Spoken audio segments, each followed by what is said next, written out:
అందరికీ నమస్తే అండి. మేనిఫెస్టోలో 99% హామీలు అమలు చేశాం. వైఎస్ఆర్ కాంగ్రెస్ పార్టీ సగర్వంగా సమర్పిస్తున్న సినిమా కథ ఇది. మేనిఫెస్టోలో 99% హామీలు అమలు చేశాం, 99% హామీలు అమలు చేశాం. తెలుగుదేశం పార్టీ 2014లో ఇచ్చిన హామీ మేనిఫెస్టోలన్నీ తొంగలో తొక్కేశారు, వెబ్సైట్లోంచి డిలీట్ చేశారు. వాళ్ళు ఏ హామీ అమలు చేయలేదు, వాళ్ళు కేవలం 10% అమలు చేశారు. కానీ మేము 99% అమలు చేశామని పదే పదే చెప్పిందే చెప్పి ప్రతిరోజు అదే చెప్తున్నారు గత 2-3 సంవత్సరాల నుంచి కూడా. మరి టీడీపీ ఎందుకు ఆ మాటలు కాయాలి? టీడీపీ ఇప్పటికైనా సరే యాజ్ ఇట్ ఈజ్ ఒక ప్రాక్టికల్ ఆ 99% హామీలు ఏవి అని ఎప్పుడైనా అడిగారా? మిగిలిపోయిన 1% ఏవి అని ఎప్పుడైనా అడిగారా? Subject to subject, not social media trolls చాలా రావచ్చు. జగన్మోహన్ రెడ్డి గారిని చాలామంది తిట్టచ్చు.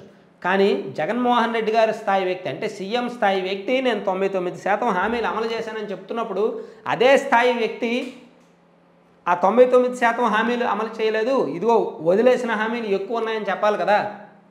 టీడీపీ వాళ్ళు ఒక బుక్ రిలీజ్ చేశారు, జగన్మోహన్ రెడ్డి గారు విస్మరించిన హామీలు అని, ఇచ్చిన మాటలు విస్మరించిన హామీలు, మోసం చేసిన హామీలు అని 80కి పైగా హామీలు ఉన్నాయి. అవన్నీ రిలీజ్ చేశారు. సో కేవలం ఆయన 20% నెరవేర్చారు, 80% నెరవేర్చలేదని అని ఒక బుక్ రిలీజ్ చేశారు. బుక్ రాయడం, రిలీజ్ చేయడం, దాంతో ఆ రోజుతో అయిపోయింది పని. దాన్ని ఇంకా పొలిటికల్ మార్కెటింగ్ లేదు, జనాలకు చేరవేయడం లేదు, జనాలకు అందుబాటులో పెట్టడం లేదు. ఈ టీడీపీతో అదే సమస్య.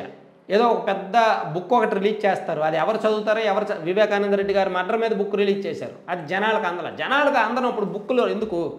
ఆ పార్టీలో చంద్రబాబు గారు ఎవడైతే బుక్ రాస్తాడో ఆడిని బాగా రాసావు, మంచి పని చేసావు అని మెచ్చుకోవడానికి తప్ప, ఏదో బుక్ పట్టుకొని అచ్చెన్నాయుడు గారు లాంటి వ్యక్తో, పట్టాభిరామ్ గారు లాంటి వ్యక్తో మీడియా ముందు చెప్పడానికి తప్ప, జనానికి చేరినప్పుడు ఆ బుక్కులు ఉంటే ఎంత, పోతే ఎంత, లేకపోతే ఎంత.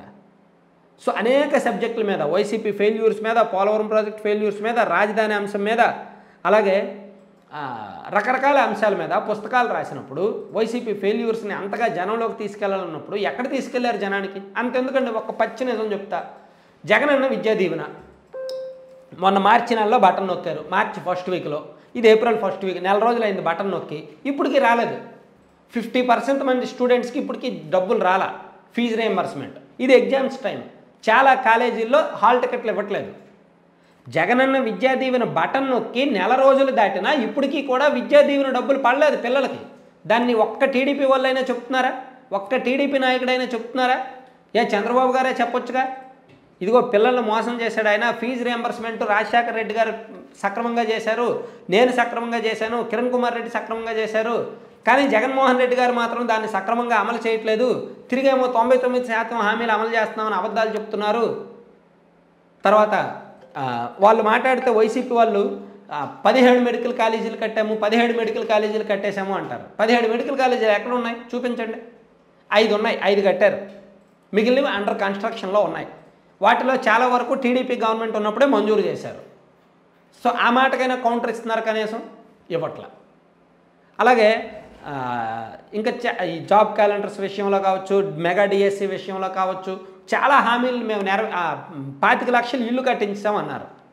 25 లక్షలు ఇల్లు ఎక్కడయ్యాయి? 10 లక్షలు ఇల్లు అయినా అయ్యాయా? అవ్వలేదు కదా. అంటే ఇక్కడ నేను టీడీపీలో సమస్య ఏంటంటే ఈ అసమర్థత. నేను ఎందుకు అన్నానంటే వైఎస్ఆర్ కాంగ్రెస్ పార్టీ ఫెయిల్యూర్స్ కళ్ళెదురుగా కనిపిస్తున్నాయి. ఎక్కువ రీసెర్చ్ చేయక్కర్లా, మరీ డెప్త్గా పరిశోధించక్కర్లా, మరీ డెప్త్గా ఇన్వెస్టిగేట్ చేయక్కర్లా, చాలా ఈజీగా కళ్ళెదురుగానే కనిపిస్తాయి. ఒక జగనన్న కాలనీకి వెళ్ళండి చాలు, మీకు దగ్గరలో ఉన్న జగనన్న కాలనీకి వెళ్ళండి. ఆ కాలనీలో రోడ్లు ఉండవు, డ్రైన్లు ఉండవు, స్లాబులు మొండి గోడలు లేపేసో పునాదులు లేపేసో ఇల్లు ఆగిపోతాయి. ఇవేనా జగన్మోహన్ రెడ్డి గారు మీరు కట్టిన 25 లక్షల ఇల్లు అని అడిగితే చాలు. అంతే కదా. ప్రతి ఊర్లో జగనన్న కాలనీలకు వెళ్ళండి టీడీపీ వాళ్ళు, ఆ జగనన్న కాలనీలు ఫోటోలు తీసి సోషల్ మీడియా క్యాంపెయినింగ్ చేయండి. జగనన్న కాలనీలు రాష్ట్ర వ్యాప్తంగా 15,000 ఉంటే 15,000 ఫోటోలు పెట్టండి. ఎక్కడెక్కడ సక్సెస్ అయ్యాయో, ఎక్కడెక్కడ ఫెయిల్ అయ్యాయో జనమే చూస్తారు. సో అంటే ఇక్కడ నేను చెప్తున్నది సలహా ఇవ్వడం కాదు, లేదా టీడీపీ ఫెయిల్యూర్స్ జరుగుతున్నాయి. YSR Congress party social marketing, political marketing, అబద్ధాన్నైనా సరే తూచా తప్పకుండా నొక్కి ఒక్క నుంచి ఖచ్చితంగా చెప్పడం వాళ్ళ ప్రత్యేకత. వాళ్ళు చెప్తున్నది అబద్ధమే అని వాళ్ళ మనస్సాక్షికి తెలుసు, కానీ దాన్ని మొహంలో చూపించకుండా చాలా కళాత్మకంగా దాన్ని ఆవిష్కరిస్తున్నారు. టీడీపీ వాళ్ళు అబద్ధాన్ని అబద్ధం అని కూడా నిరూపించలేకపోతున్నారు. వీళ్ళ గోల వీళ్ళదే, వీళ్ళ సోద వీళ్ళదే. ఏదో ఎవరినో స్ట్రాటజిస్టులను పెట్టుకున్నారు, వాళ్ళు ఏం స్ట్రాటజీలు ఇస్తారో తెలియదు, వాళ్ళ సోషల్ మీడియాలో ఏమి ఇస్తారో తెలియదు, వీళ్ళు సోది వీళ్ళదే. కానీ అసలు పనికొచ్చేవి కరెక్ట్గా జనానికి ఏదైతే కనెక్ట్ అవుతాయో ఈజీగా వాటి జోలికి వెళ్ళట్ల. జనాలకు చాలా ఈజీగా కనెక్ట్ అయ్యేవి చాలా ఉంటాయి, సింపుల్ టిప్స్ ఉంటాయి, వాటిని ఫాలో అవ్వట్ల. సో ఎవరెవరో ఏదేదో ఫాలో అవుతున్నారు, కానీ అది అంతగా సక్సెస్ అవ్వదన్నమాట. సో చెప్తున్నాను కదా, చాలా సింపుల్గా చెప్తున్నా. వైసీపీ అబద్ధాలు చెప్తోంది, ఆ అబద్ధాలను అబద్ధాలే అని నిరూపించలేక టీడీపీ అసమర్థత చాటుకుంటుంది. సో అంతకుమించి నేను ఇంకేం చెప్పలేను. Thank you.